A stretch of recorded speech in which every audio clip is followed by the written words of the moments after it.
So, one of the ways that abusers abuse their victims is by breaking down their sense of themselves, so their identity, but also their self esteem and sense of self worth. And I mentioned some of this on the criticism video, but when you have someone that's constantly criticizing you, it undermines your sense of yourself, your identity. It also undermines your sense of self esteem. Why does it do this? It does this because self esteem is essentially a barometer of your self efficacy beliefs, your beliefs in your ability to do things. And we know, or at least we know these things are linked because one of the symptoms of abuse, one of the outcomes of abuse is learned helplessness on the part of the victim.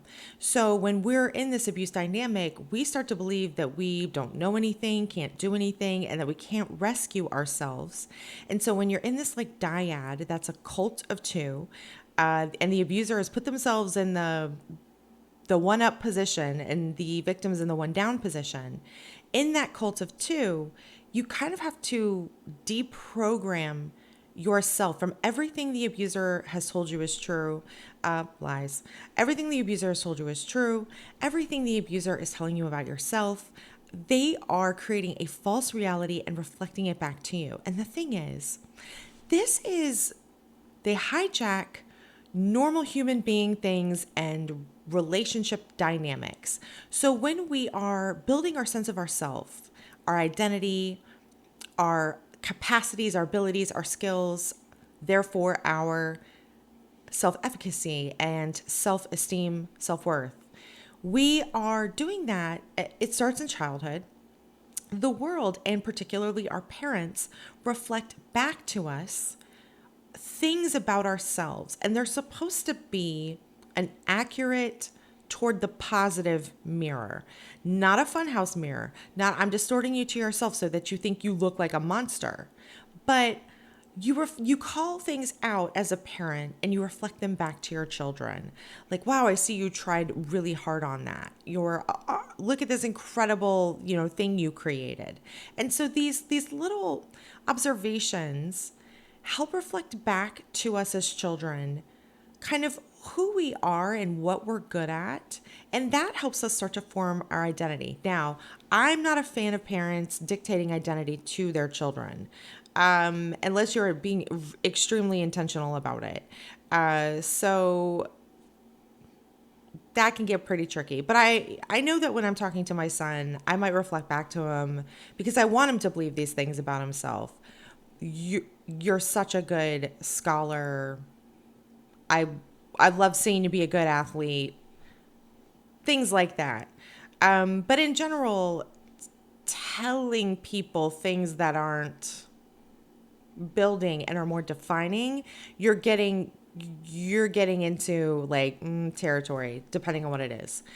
So the thing is, you're with an abuser and they either don't like you, or they're threatened by you, or they're just want to ensure their own position, or it gives them a sense of power to cut somebody else down.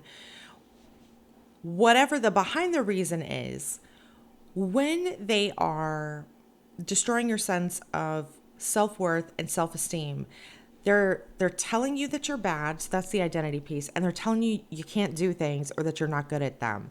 That's the self-efficacy, self-esteem piece. So victims of abuse end up sitting here thinking that they're a terrible person who doesn't know anything, can't do anything. So the criticisms, there are the criticisms that are just sort of broad in general, but then there are the criticisms that are pulling out those pieces, because what they're doing is, as a human being, when you decide to do something that's outside of your zone of expertise, capacity, and experience, you're gonna be a dork. You're not gonna be great at it. You're gonna look back and you're like, wow, that was, when we're learning to walk, we're kind of flapping around, and it doesn't, you don't decide to walk one day and then you're amazing at it. You develop each little skill, and then you gain more competence, and you develop more skills, and you get better at it. And it's this like synergistic feedback loop system that's occurring.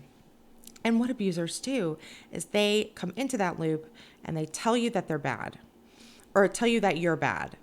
And so you start to think, not only can I not do anything, it's not even worth me trying because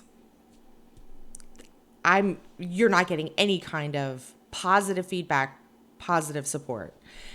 And this really starts to destroy our sense of ourselves. And as a Christian, my concept of the soul is not some vague energetic thing out here. It's our mind, it's our thoughts, it's our emotions, it's our will.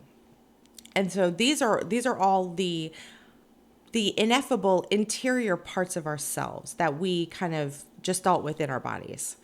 And so when you have been taught that you can't believe in yourself, you're taught to feel shame about yourself, when you are under the impression that nothing you think is correct, it destroys your soul, and it destroys your self-efficacy beliefs, therefore your sense of self-esteem and self-worth.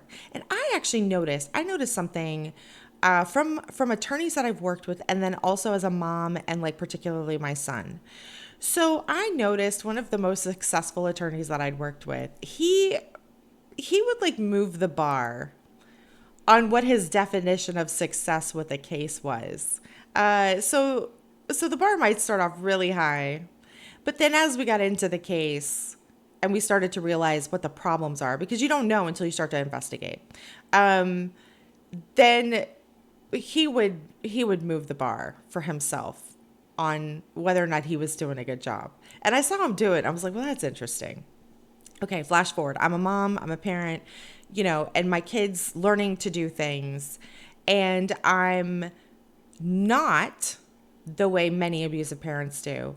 I'm not sitting there going, oh, you tried to draw this thing, you failed, it's terrible. It's like, oh man, look at this circle you made. And like 3 days ago, we weren't able to do a circle, right? So we're noticing these like incremental improvements. So instead of trying to compare to a static end result, it's more I'm looking at the process and saying like, oh, wow, we're improving in this process. And I think it's really great. Or finding things in these early stages to really be admiring of and finding positive. So like, for example, I really love child art, like before they learn how to draw things, because the abstraction is, I can't replicate it. The beautiful abstraction and chaos is so hard to do once you know how to draw things. And so I really appreciate those early drawings and pictures. So when kids would bring them to me, I'm genuinely excited. Like, give me your art. I will laminate it. It will go on my fridge. I'll put it on my wall. Believe me, I'm about it. And so that, when that's a response from an adult, someone you might admire, you think, oh, wow, my art's really good, right? So now flash forward to today. My son is almost 14, and he went from doing no sports. He was kind of like a D&D anime kid, but he got tall. So all of the sport people at the school drafted him into sports. So he went from knowing nothing, having zero skills, to suddenly having to figure out how to like do football and dribble and, like all the sports. So I noticed he's been doing this rapid improvement. Now, if I were an abusive parent, right, we all know what they're like, or an abusive partners, they do this too. You look at them and you go, well, you suck at this sport. You can't run fast. You're not making baskets. Don't even bother, right? No, that's not what we're doing. I'm not comparing them to the most optimal outcome of the process and then saying, you're bad and you fail because you didn't reach this. I'm looking at the process. Oh my gosh, look at how you've gotten better. You're more accurate. You're more this, you're more that. So then we started attending the games, and then he started, getting pretty solid, and then getting better. Sometimes though, he'd have like a bad game, and I would feel like, oh no, I hope he feels okay. And he would come back with this very different analysis than the one that I was making. And I thought it was so interesting. So like I would see he missed 3 shots and I'd think, oh man, he had a bad game. I hope he's, I hope he's feeling okay. Because my perspective is like, that's okay. We all have off days, and you get back up and you try again. The people who succeed are the ones who do it again and again and again and again, right? And they have something they're aiming for, and they're excited about that improvement. So I'm worried, oh, he's going to feel bad and therefore be demotivated to do this thing.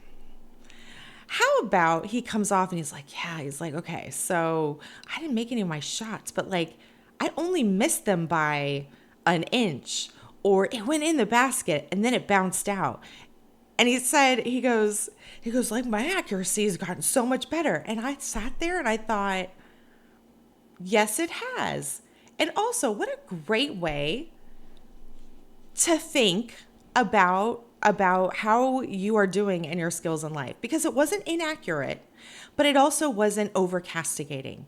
It wasn't destroying who he was. It wasn't saying you're not good enough. It was like, oh, okay, I've improved here and then I have these adjustments to make. I mean, from a project management standpoint, that's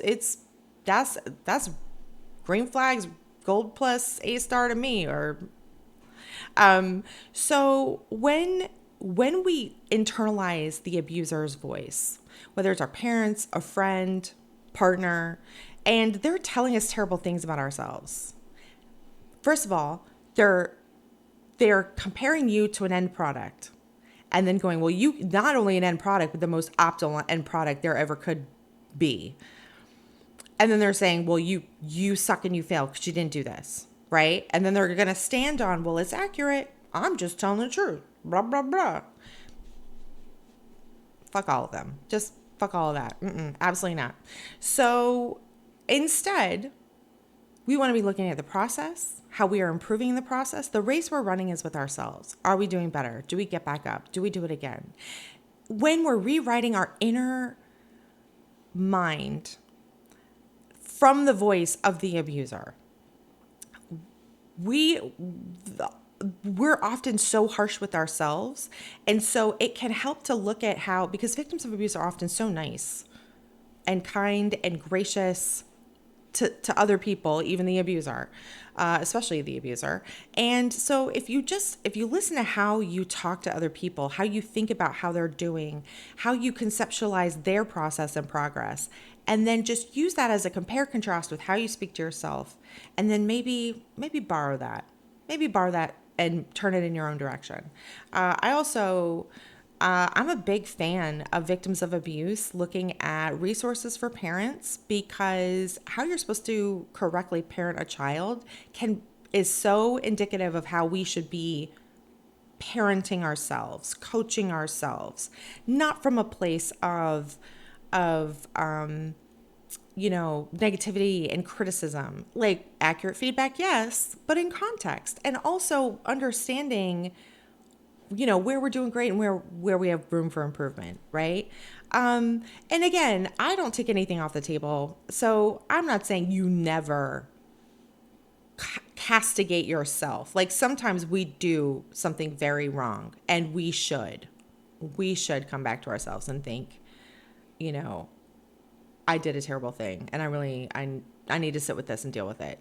But most of the time, that's not what it's for. So there's this tool that the abuser should be using for themselves and never do, and then there's the tool that the victims should be using for themselves but use for the abuser. So the abuser thinks they're amazing, glazed up, and the victim is getting destroyed.